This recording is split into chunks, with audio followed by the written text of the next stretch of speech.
Bien, bonjour à tous. Aujourd'hui, un petit tutoriel sur le Chia. Fabriquer son propre serveur pour miner du Chia. On va regarder comment ça fonctionne. Déjà, vous allez devoir apprendre à utiliser des cartes SAS, qu'on appelle HBA pour Host Bus Adapter.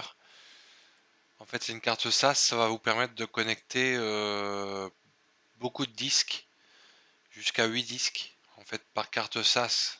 Donc c'est-à-dire que vous pouvez connecter 4 disques par port SAS avec un câble bien adapté qui s'appelle un câble SFF 8087 vers 4 connecteurs SATA comme vous les connaissez d'habitude. Donc en fait, je vais vous montrer comment utiliser et lesquelles cartes prendre. Alors comment utiliser, pas vraiment, mais en fait vous montez la carte et vos disques sont reconnus sur le système automatiquement. Ensuite, on parlera de la carte mère, choisir une bonne carte mère pour pouvoir ajouter des contrôleurs SAS dans le futur, si besoin.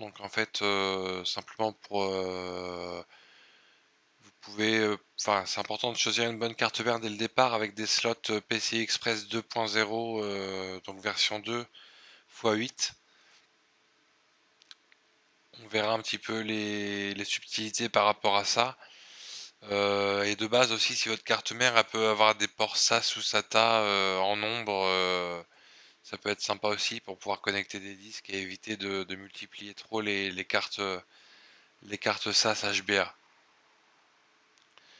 Après, vous pouvez donc remplir, le conseil que je vous donne, c'est de bien remplir vos disques de plots. Alors, on parlera uniquement dans ce tutoriel de la partie froide, hein, donc c'est-à-dire du minage de chia une fois que vous avez fait vos plots et que vous les mettez sur des disques durs à plateau, des disques durs classiques. Donc le mieux c'est de remplir les disques SATA de plots sans faire de tolérance de panne, RAID ou autre. Pour l'instant, compte tenu que le cours du Chia est très bas, est à 209 dollars actuellement, il vaut mieux pour le moment maximiser les gains. Voilà, donc ça c'est petit retour personnel par rapport à ça. On va d'abord regarder la partie carte SAS. C'est là-dessus que je vais vous sensibiliser un maximum déjà dans un premier temps pour que vous puissiez comprendre comment ça fonctionne. Donc je vais vous montrer deux exemples de cartes SAS. En fait, une carte SAS, c'est un Host adapteur, donc ça va vous permettre de voir vos disques au travers d'une petite carte PCI, comme vous avez l'habitude. Carte PCI, ça peut être une carte son, une carte voilà, carte en tout genre. Là, vous allez mettre une carte SAS et vous allez donc utiliser un câble comme celui-ci pour connecter vos disques durs 3 pouces et demi ou vos disques durs SATA. Alors je vais vous montrer un exemple avec une carte que moi j'ai achetée qui était à 52 à l'époque, 52,99 dollars. Alors on va essayer de regarder si il y en a toujours il y en a toujours sur eBay.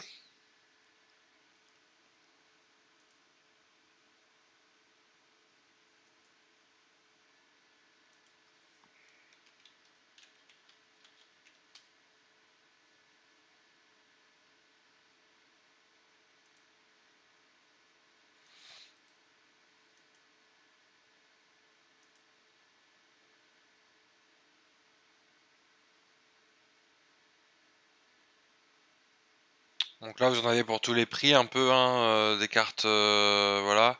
Donc là, j'ai mis la donc le mieux c'est enfin le mieux, il y a pas forcément il y a pas forcément de règles en fin de compte. Je vais vous montrer un petit peu ce que c'est qu'une carte SAS dans un premier temps. On va en prendre une, qui est pas trop chère. Donc dans la série, 9211, en IT mode. IT mode, ça va vous permettre de je crois que c'est un mode qui vous permet de voir vos disques directement, et de voir les disques SATA. Enfin, en tout cas, moi, c'est ce que j'ai pris. Après, je sais pas si c'est réellement nécessaire. Je vous conseillerais quand même de prendre une carte en IT mode, bien évidemment.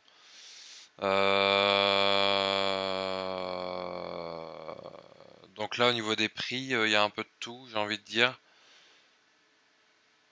C'est vrai que là, moi je l'ai payé 52 à l'époque, au mois de mai 2021. Après, bon, il y en a un peu de tous les genres. Donc on va en regarder une. Déjà, on va regarder celle-ci. Donc celle-ci, elle est neuve a priori.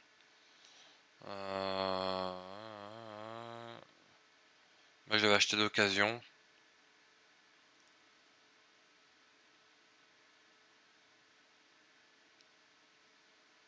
On va regarder celle-là par exemple. Bon, celle à 112 euros. Faut savoir que ce prix, ça me paraît un peu élevé. Ça me paraît élevé, mais au moins ça va vous permettre de voir comment ça fonctionne. Donc en fait, vous avez une carte comme ça, donc PCI. Donc c'est du PC Express, comme je vous disais, version 2 x 8. Donc en fait, vous avez deux ports SAS qui sont sur le côté là. Ça, les petits ports SAS qui sont sur le côté, donc de la carte, sur lequel vous allez aller connecter donc un port SAS, mini SAS vers quatre ports SATA comme ça. Et là, vous allez pouvoir donc connecter avec deux câbles fournis, vous pouvez connecter jusqu'à 8 disques. Donc il y a 8 ports SATA, 8 prises SATA pardon, que vous allez connecter donc sur vos ports SAS. Donc ça c'est pour la partie câble, enfin carte HBA. Donc moi je peux vous recommander les cartes LSI. Enfin en tout cas je sais que c'est assez reconnu dans ce monde-là. Donc en IT mode, donc là c'est L mode, mais c'est IT mode que j'ai recherché tout à l'heure. Si vous prenez le titre d'origine, ça sera bien 91 IT mode, 8 ports, 6 gigabits seconde. Alors c'est pas les dernières cartes, hein, bien évidemment, mais vous n'avez pas besoin de faire beaucoup de performance parce qu'une fois que vous avez vos plots, il va juste aller voir s'ils sont présents. Donc là, ce qui est pas mal, c'est que les câbles sont fournis aussi. On va regarder une autre référence. On va regarder la LSI 9240. Alors peut-être que celle-ci elle sera un peu moins chère, mais j'y crois pas trop parce que la dernière fois c'était plutôt la 9211 qui était moins chère. La 9240, vous voyez, vous avez des offres quand même. Donc là, vous avez des offres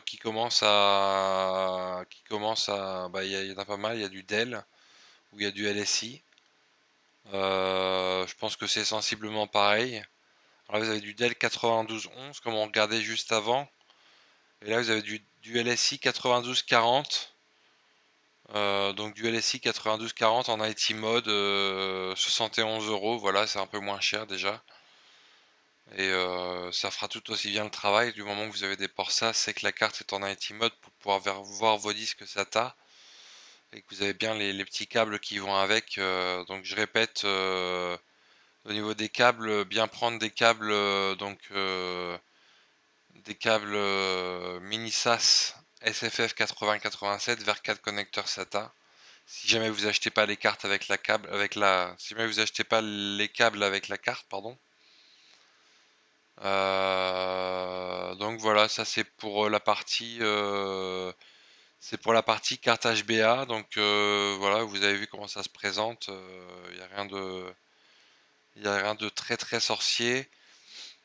Sachant que alors, au niveau des cartes LSI, en tout cas, vous avez un petit riser, enfin un petit adaptateur pour le low profile dans le cas où vous êtes en low profile. Sinon, c'est le full profile qui est bien livré au niveau du slot PCI. Voilà, donc ça c'était pour la partie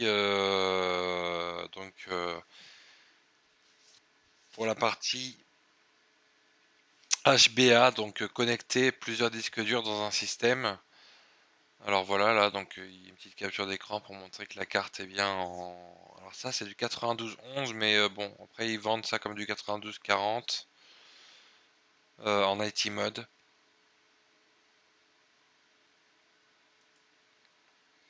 C'est des cartes qui ont déjà quelques années, hein, donc voilà. Après, je sais pas si c'est réellement de l'occasion ou du neuf. Après, c'est à vous de voir un petit peu par rapport aux différentes offres que vous trouverez. Sachant que vous pouvez aussi l'acheter tout neuf hein, sur Amazon, j'imagine. Donc on va regarder ça et puis on va regarder aussi donc choisir la bonne carte mère. Donc moi je vous conseillerais de prendre des cartes mères. Après vous prenez ce que vous voulez. Alors déjà dans un premier temps il faut que vous sachiez qu'au niveau de la des cartes SAS, donc les cartes SAS qui je rappelle fonctionnent en PCI Express, pas en PCI, hein, en PCI Express 2.0 x 8. Alors, il faut savoir que ces cartes-là peuvent fonctionner sur des slots PCI Express 2.0 ou même 3.0 puisqu'il y a de la rétrocompatibilité. Déjà, c'est dans un premier temps au niveau de la version de PCI Express. Ensuite, au niveau de la longueur du slot, vous pouvez insérer une carte x8 dans un slot x16. C'est-à-dire que si vous prenez une carte mère qui a un chipset graphique et que vous pouvez vous abstenir de mettre une carte graphique au niveau du slot PC Express x16, vous pourrez très bien brancher une carte SAS. Et si, admettons, vous avez 4 ports SATA sur votre carte mère, vous pourrez en rajouter 8 avec une seule carte SAS, qui fait un total de 4 plus 8 égale 12, pour 12 disques. Donc ça peut déjà être une bonne alternative, sachant que si vous mettez des disques de 8 Tera, voilà, vous faites le calcul, on arrive déjà à des volumétries assez conséquentes. Donc voilà. Donc choisir la bonne carte mère, après vous prenez ce que vous voulez comme carte mère, bien évidemment. Moi personnellement j'ai pris le choix de prendre une X8 DT L Super Micro. Alors j'ai pris cette carte mère là parce qu'elle était elle était assez simple en fait dans le sens où alors là les prix sont assez chers en fait, mais bon, après il faut regarder les offres réellement.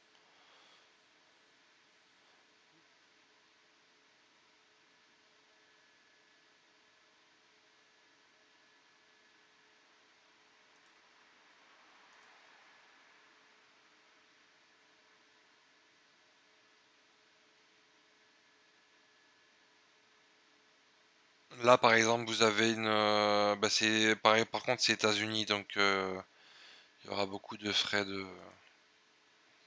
On va plutôt regarder là encore sur les offres internationales. Je sais pas, je vais vous présenter une carte mère par exemple, vous allez tout de suite voir pourquoi je vous présente celle-ci.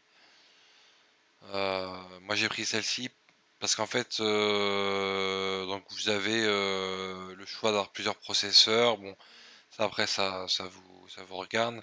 Surtout parce qu'il y a pas mal de slots x8, on les voit ici sur la partie quand je passe ma souris à gauche là, je sais pas si vous voyez. Ah non, d'accord. Alors hop, je vais remettre. J'ai pas l'habitude d'utiliser des fenêtres. Donc au niveau de ma souris là, quand je passe la souris à gauche, ah non, on voit pas la souris là. Alors, je vais juste paramétrer un coup.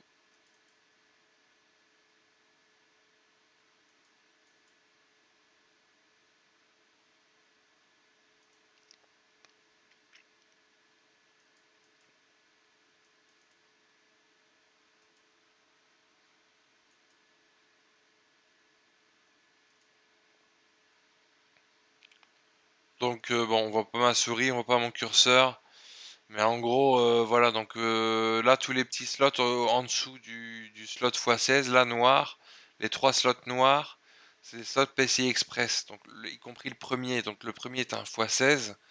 Ensuite vous avez trois slots x8 et donc moi je peux ajouter étant donné que j'ai pas de carte mère puisque j'ai une sortie VGA là comme vous voyez.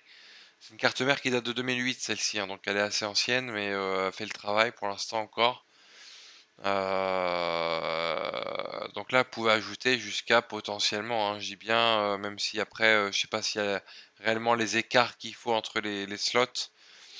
Je pense que de manière à l'aise, je peux largement rajouter encore, enfin, je peux ajouter au total, je peux avoir deux cartes de manière à l'aise, en étant à l'aise, c'est-à-dire je peux avoir deux cartes HBA SAS, donc mettre 16 disques avec les cartes HBA SAS.